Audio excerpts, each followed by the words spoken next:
ورحمت الله تعالی وبرکاته. حمید و مسلم و بعد. یو محترم رود پوښتنه کړې ده چې یاره د حیض په حالت کې چې د ښځې او زنانه نه کوم منځونه قضا شي نو د هغې قضایي شته او که نه، او د قرنګې روجې چې تېنه قضا شي نو د هغې قضایي به راوړي او که نه.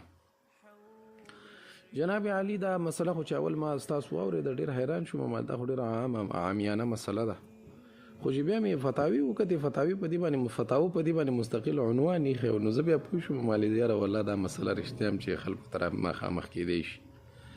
جناب علي دونه مسله په ذهن کې واچوه که نه، دا زمونږ دین نه دی، دا دین فطرت دی، یعنی د انساني طبیعت سره موافق دین دی.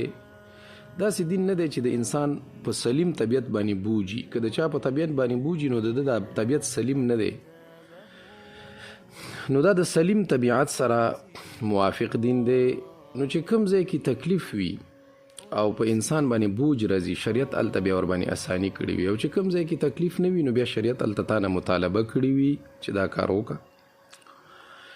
نو اوس چونکې دغه حیض خو په ښځه باندې خامخا په میاشت کې یو ځل راځي، او دا کم از کم د 5-6 ورځو نه واله تر 8-9 ورځو پورې وي، نو چې دا په هره میاشت کې وي او د ورځې 6 منځونه دي، نو دا چې 8 ورځې وي نو 8 کې 48 نو 48 منځونه کېږي.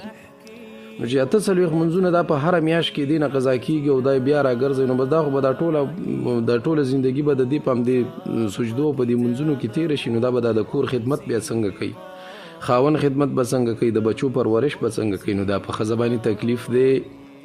نو چې په ښځه باندې دا تکلیف دی نو شریعت راولګېده. نو زمونږ دین خو ډېر مزېدار دین دی. الله تبارک وتعالی قرآن مجید کې فرمایي بسم الله الرحمن الرحیم ما جعل علیکم فی الدین من حرج.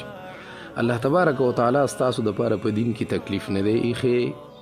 نو چې الله په دین کې تکلیف نه دی ایښی نو بس فلهذا د دې تکلیف د وجې نه ښځې ته دا منځونه معاف دي. نو د حیض په حالت کې چې هر څو ورځې د دې حیضو بس چې د دې نه څونه منځونه قضا شول د دې منځونو قضایي ورباندې نشته. لیکن روژه کې خو اساني ده. ولې؟ ځکه روژه په ټول کال کې یو ځل ده، او دې باندې به په ټوله روژه کې یو ځل حیض راځي یا به نه راځي.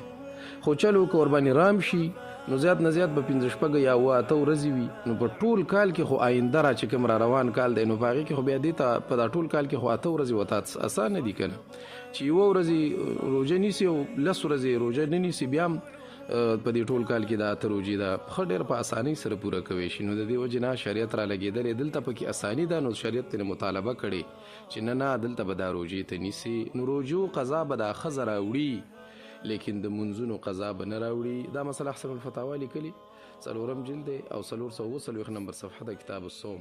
جامع الفتاوا لیکلي 5 جلد دی 190 نمبر صفحه د کتاب الحیض. فتاوا دارالعلوم زکریا لیکلي 3 جلد دی 308 نمبر صفحه د کتاب الصوم. فتاوا عثماني لیکلي جلد اول دی صفحه دا 400 کتاب الصلات. السلام علیکم.